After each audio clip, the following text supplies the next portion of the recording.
Hello friends, and welcome back to my channel. If you are new here, welcome. My name is Victoria and this is Thyme and Tenderness.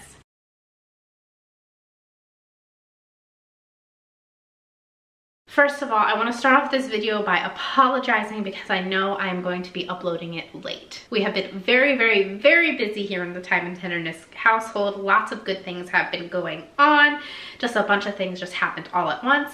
And I have been scrambling to find time to film and edit. But I do have an obligation to bake my award-winning cake today, and that is what I am going to do, and I am going to take you along with me. This week is the very last week of Bakeful November, and like I promised, I'm going to be showing you guys how to make my award-winning chocolate cake. Yes, it is award-winning. So this year, like I mentioned in the past, I was inspired by a woman named Miss Linda Skeens. She lives in Virginia. She won a bunch of first place blue ribbons at her local county fair, and she inspired me to enter my local county fair for the first time, and I did. I entered a chocolate cake and I won a first prize blue ribbon. Miss Linda has now gone viral and she has made her way to fame, and she is getting ready to publish her cookbook next year.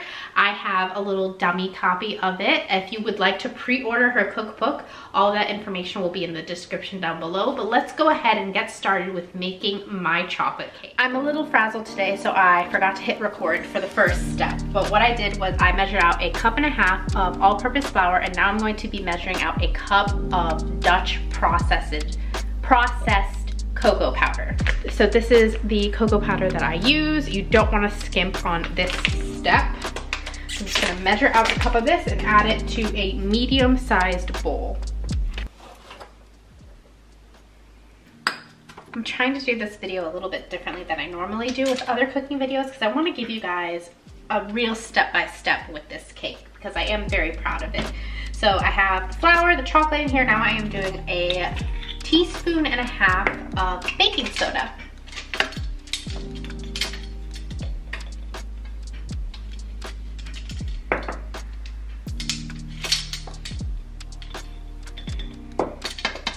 Now I'm going to be doing 1/2 teaspoon of baking powder.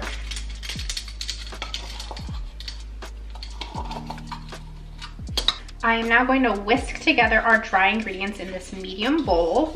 Now what's important is to put your dry ingredients in a medium bowl because when we start to do the wet ingredients, that's what you're gonna wanna use for the bigger bowl. And trust me on this because I accidentally did it backwards one time and the bowl was entirely overflowing. So once this is mixed together, whisked together, you can just set it aside. Start to clean up a little bit. One thing I'm really big on with cooking is to clean as you go. I know a lot of you have messaged me that you don't really like to cook because of the mess, but if you clean up as you go between each step, it makes the mess at the very end of your project a lot smaller. So now we're gonna go with a beer, and I know this is very unusual to have beer in a cake, but just trust me on this. I'm using Guinness today, but my preferred stout to use that won me the blue ribbon is a nitro milk stout. So if you could find a milk stout, you can go to a liquor store or an ABC package store and ask them, hey, what stouts do you have? Do you have anything marked as a milk stout? Get that, but we're just gonna go with Guinness. This is what my husband bought this week because he likes to have a couple bottles in the house. We're going to measure out 1.5 cups. And any extra you can sip. So to the beer, the stout, I'm sorry if I'm cut off. Like I said, I'm doing this a lot differently than I normally do. We're going to add 1 tablespoon of espresso powder. So I like to use Cafe Bustelo. This just adds a little depth of flavor. 1 tablespoon, I'm using a little 1/2 tablespoon measuring cup right now. Measuring spoon, just add that there. And then we are also going to mix that together. Just have this little butter knife here, just give that a good whisk.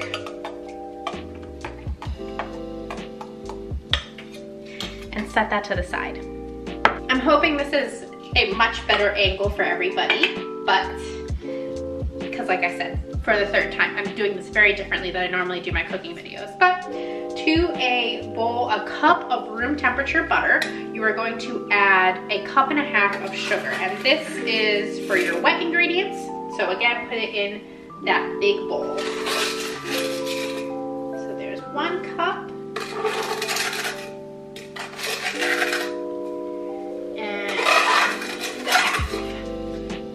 Now I'm going to be using my trusty dusty hand mixer to cream this sugar and butter together until it is light and fluffy, and that'll take about 5 minutes. So this is turning into a comedy episode, so let's get this started. So once the butter and the sugar is all creamed together and it's very light and fluffy, it's almost like the consistency of mayonnaise, like fluffy mayonnaise almost. I don't know how to describe it. You're going to add 3 eggs, and you're going to do that 1 at a time. So 1 egg, whip it together, then the other egg, and so on and so forth.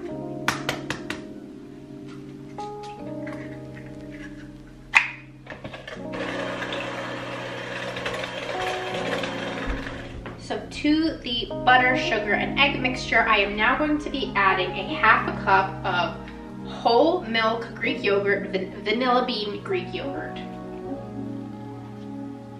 Now what this does, now this is very unusual, but it adds extra moisture to the cake, keeping it that creamy consistency. It's definitely have to try it. Got that ½ cup in there. A little extra scoop. Set that aside. And mix it together. So now you're going to want to alternate adding in your dry ingredients and the stout. So you'll do the dry ingredients, whisk it together, then the stout, whisk, dry, whisk, stout. And it's important to do that in that order and in that way so that everything gets equally moisturized by the liquid ingredients, because the batter can only absorb so much moisture at once. So by doing that, everything gets nice and even.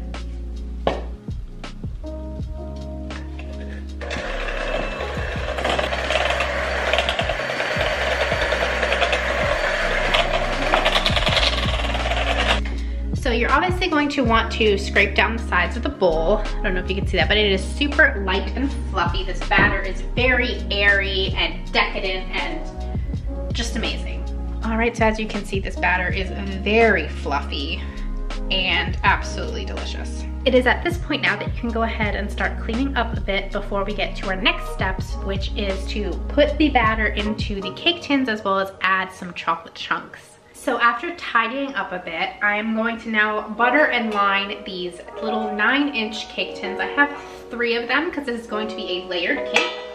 And the first thing I'm going to do is just put butter all on the inside, and then I'm going to cut out parchment rounds, which I will show you how to do. Okay, so for the parchment rounds, I prefer to use these parchment sheets as opposed to a roll of parchment paper. I find that fumbling around with the roll and how the parchment paper just rolls right back up to be very exhausting. So I'm just gonna take a sheet out. I'm gonna flip a pan over. What I'm gonna do is fold this in half that way, in half this way. So like that. And then with this middle corner, so this where all the folds meet, I'm gonna fold it towards like a triangle, if I can get it right. Then I'm just gonna keep folding it one more time till it's like a paper airplane, like that. I'm then going to take this piece of parchment paper, line it up with the very middle of the pan, and then just under the lip of the pan, I'm gonna cut a straight line.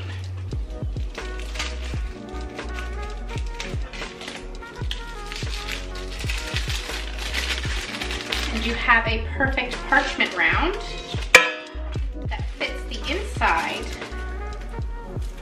of your pan, and it helps to butter it because it helps the parchment to stick to it. Now you don't have to really worry about the parchment going all the way to the edge. Mainly this really helps to release the cake to get it out of the pan once it's done baking. So go ahead and redo that with the other two, and we are getting ready to add the chocolate chunks to the batter and then bake. So I'm now going to be chopping up 4 ounces of dark chocolate. I got this at Aldi. Usually I get the Ghirardelli. Ooh, I thought this was coming in all different in one giant block, but it came in a bunch of different little blocks. So just roughly chop this up and we're going to fold it into our batter.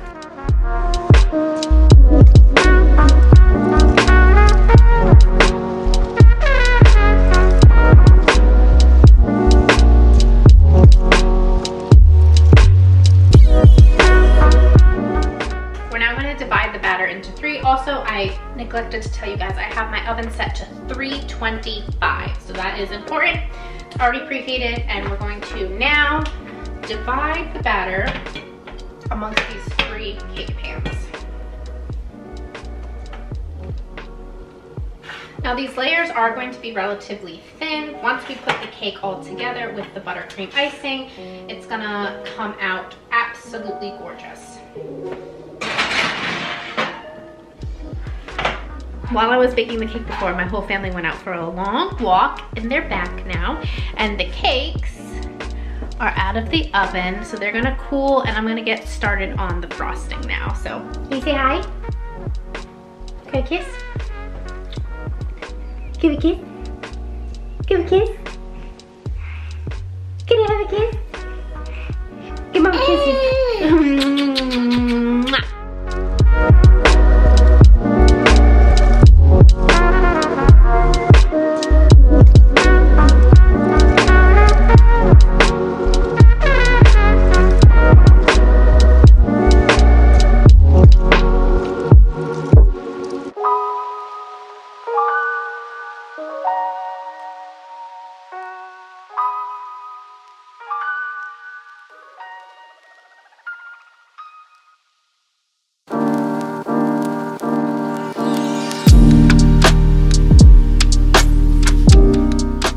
Switching over now into a voiceover style video, I then begin work on my chocolate buttercream icing.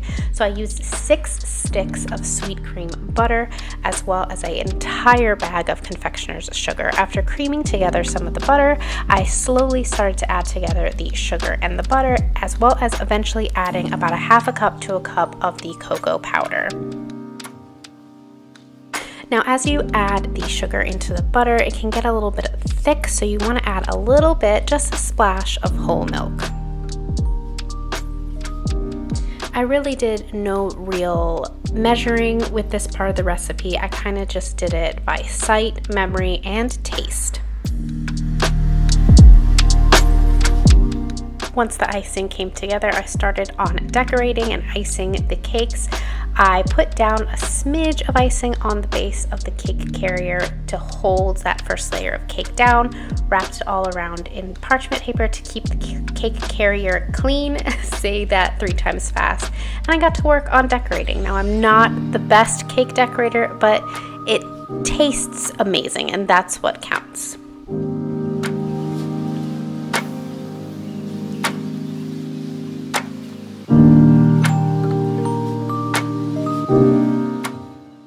Well, friends, I really hope you enjoyed this video. Please don't forget to like and subscribe. Thank you for following me along for Bakeful November this year. Please check out Miss Linda's cookbook. All of that will be in the description down below. And I will see you guys next time. Bye!